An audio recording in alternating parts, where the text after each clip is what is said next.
Hello friends, welcome back to my channel. അപ്പം ഇന്നത്തെ നമ്മുടെ വീഡിയോ എന്ന് പറയുന്നത് ഒരു ലോക്ക്ഡൗൺ സ്പെഷ്യൽ ഡിഷാണ് നമ്മൾ ഉണ്ടാക്കാനായിട്ട് പോകുന്നത്. ഈ ലോക്ക്ഡൗൺ പീരീഡിൽ മീനൊക്കെ കിട്ടാനായിട്ട് വളരെ ബുദ്ധിമുട്ടാണ്.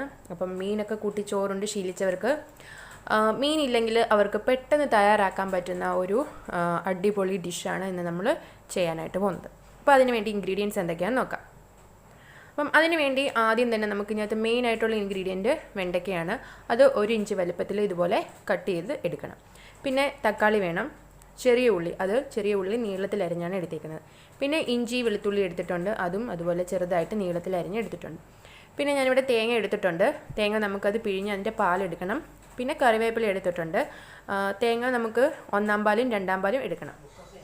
ഞാനിവിടെ തേങ്ങ പിഴിഞ്ഞ് 1-ാം പാലും 2-ാം പാലും എടുത്തിട്ടുണ്ട്. 1-ാം പാലാണ് ചെറുതായിട്ടുള്ള അളവിലുള്ളത്. 2-ാം പാല് കുറച്ച് ഏറെ എടുത്തിട്ടുണ്ട്. അപ്പോൾ നമുക്ക് കറി എങ്ങനെ തയ്യാറാക്കുന്നതെന്ന് നോക്കാം. അതിനുവേണ്ടി ആദ്യം തന്നെ ഞാനിവിടെ ഒരു മൺചട്ടി ചൂടാവാനായിട്ട് വെച്ചിട്ടുണ്ട്. ഈ മൺചട്ടി ചൂടായിട്ട് വരുമ്പോൾ നമുക്കിതിലേക്ക് എണ്ണ ഒഴിച്ച് കൊടുക്കണം. ഇപ്പം നമ്മുടെ ചട്ടി ചൂടായി വന്നിട്ടുണ്ട്. ഇനി നമുക്കിത് വഴറ്റിയെടുക്കാൻ ആവശ്യമായിട്ടുള്ള എണ്ണ ഒഴിച്ച് കൊടുക്കാം. അപ്പം എണ്ണ ചൂടായി വരുന്ന സമയത്ത് നമ്മൾ നേരത്തെ എടുത്ത് വെച്ചിരുന്ന വെണ്ടയ്ക്ക എണ്ണയിലേക്ക് ചേർത്ത് കൊടുത്ത് നല്ലപോലെ ഒന്ന് വഴറ്റിയെടുക്കണം.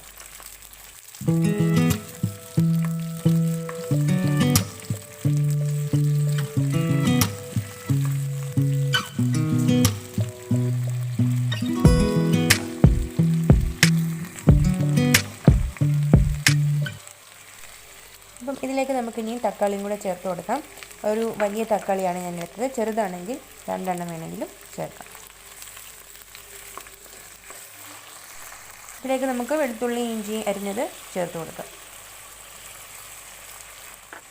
അതുപോലെ നമ്മൾ നേരത്തെ എടുത്ത് വെച്ചിരിക്കുന്ന ചെറിയ ഉള്ളി അരിഞ്ഞതും കൂടെ ഇതിൻ്റെ കൂട്ടത്തിൽ തന്നെ ചേർത്ത് കൊടുക്കാം. കുറച്ച് കരിവേപ്പിലയും കൂടി ഇട്ട് കൊടുത്ത് ഇത് നമുക്ക് നല്ലപോലെ വഴറ്റിയെടുക്കേണ്ട ആവശ്യമില്ല. ആ ഒരു പച്ച ചൊവയും ഒരു പച്ച കളറും ഒക്കെ മാറുന്ന വരെ ചെറുതായിട്ടൊന്ന് വഴറ്റിയെടുക്കാം.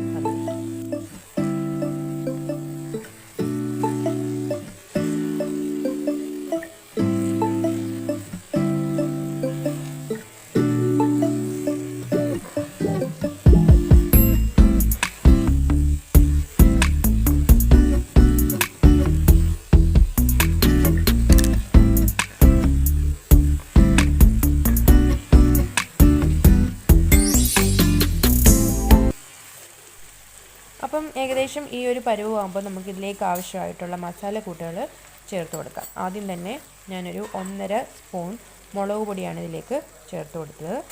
അതുപോലെ തന്നെ ഒരു 3/4 സ്പൂൺ മല്ലിപ്പൊടി ചേർത്ത് കൊടുത്തിട്ടുണ്ട്. പിന്നെ ഒരു 1/4 സ്പൂൺ മഞ്ഞൾപ്പൊടിയും കൂടെ ചേർത്ത് കൊടുക്കാം. നമുക്കിത് നല്ലപോലെ ഒന്ന് പച്ച മണം മാറുന്നവരെ നല്ലപോലെ ഒന്ന് വഴറ്റിയെടുക്കണം.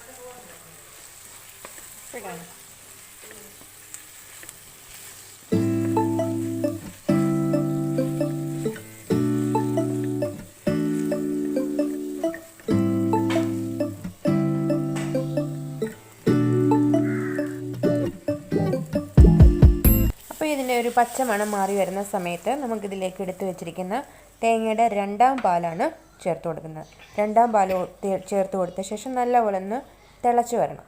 നല്ലപോലെ തേങ്ങാപ്പാലിനകത്ത് കിടന്ന് നമ്മുടെ വെണ്ടയ്ക്കയും തക്കാളിയും നമ്മുടെ ചെറിയ ഉള്ളിയൊക്കെ കിടന്ന് നല്ലപോലെ ഒന്ന് തിളച്ച് വെന്ത് വരണം.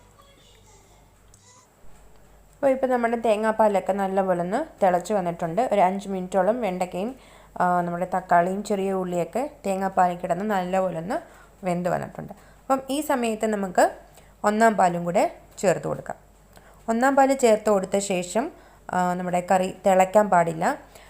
ചെറുതായിട്ടൊന്ന് ചൂടായി വരുന്ന സമയത്ത് നമുക്ക് ഓഫ് ചെയ്ത് എടുക്കാം. ഇപ്പം നമ്മുടെ കറി നല്ല ചൂടായി വന്നിട്ടുണ്ട്. ഇനി നമുക്കിത് സ്റ്റൗ ഓഫ് ചെയ്തിട്ട് എടുക്കാം. അപ്പോൾ നമ്മുടെ വളരെ ടേസ്റ്റി ആയിട്ടുള്ള കറി ഇവിടെ റെഡി ആയിട്ടുണ്ട്. അപ്പോൾ നമുക്ക് മീനും ചിക്കനും ഒന്നും വേണ്ട ചോറുണ്ണാനായിട്ട്. ഈ ഒരു കറി എന്തായാലും നിങ്ങളെല്ലാവരും പരീക്ഷിച്ച് നോക്കണം. എന്നിട്ട് നിങ്ങളുടെ റിസൾട്ട് എന്നെ കമൻസായിട്ട് അറിയിക്കാൻ എന്തായാലും മറക്കരുത്. വീഡിയോ ഇഷ്ടമായെങ്കിൽ ലൈക്ക് ചെയ്യാൻ മറക്കരുത്. അതുപോലെ തന്നെ കൊറോണ കാരണം നമ്മൾ എല്ലാവരും തന്നെ നേരിട്ടുകൊണ്ടിരിക്കുന്ന എല്ലാ പ്രശ്നങ്ങളും നമ്മൾ മാത്രമല്ല ലോകത്തുള്ള എല്ലാ ആൾക്കാരും ഒരുപാട് കഷ്ടതകൾ അനുഭവിക്കുകയാണ് ഈ ഒരു സമയത്ത്. അപ്പം ഈ COVID-19 എന്ന് പറയുന്ന ഈ ഒരു വൈറസ് എത്രയും പെട്ടെന്ന് തന്നെ നമ്മുടെ ഈ ലോകത്ത് നിന്ന് മാറട്ടെ എന്ന് നമുക്ക് എല്ലാവർക്കും ഒരുമിച്ച് പ്രാർത്ഥിക്കാം. അപ്പം എല്ലാ വീടുകളിലും കാണും അവരുടെ ബന്ധുക്കളോ സുഹൃത്തുക്കളോ ഇന്ത്യക്കകത്തോ അല്ലെങ്കിൽ ഇന്ത്യക്ക് വെളിയിൽ ലോകത്ത് പല ഭാഗത്ത് ലോക്ക്ഡൗണിൽ അകപ്പെട്ടിരിക്കുന്ന ഒരുപാട് ആൾക്കാരുണ്ടാവും. ഒരു നേരത്തെ ആഹാരത്തിന് പോലും ചിലപ്പം വിഷമിക്കുന്ന ആൾക്കാരുണ്ടാവും. അപ്പോൾ അവർക്കെല്ലാം തന്നെ എത്രയും പെട്ടെന്ന് സാധാരണ ജീവിതത്തിലേക്ക് വരാൻ കഴിയട്ടെ. ഈ COVID-19 വൈറസ് ഈ ഭൂമുഖത്തു നിന്ന് തന്നെ ഇല്ലാതാവട്ടെ നമുക്ക് ഒരുമിച്ച് പ്രാർത്ഥിക്കാം. അപ്പം ഇന്നത്തെ നമ്മുടെ വീഡിയോ നിങ്ങൾക്ക് ഇഷ്ടമായിട്ടുണ്ടെങ്കിൽ ലൈക്ക് ചെയ്യുക. അതുപോലെ പുതിയതായിട്ട് കാണുന്നവരാണെങ്കിൽ ചാനലൊന്ന് സബ്സ്ക്രൈബും കൂടെ ചെയ്തേക്കാം. അപ്പം വീണ്ടും നല്ലൊരു വീഡിയോ ആയിട്ട് കാണാം. അതുവരേക്കും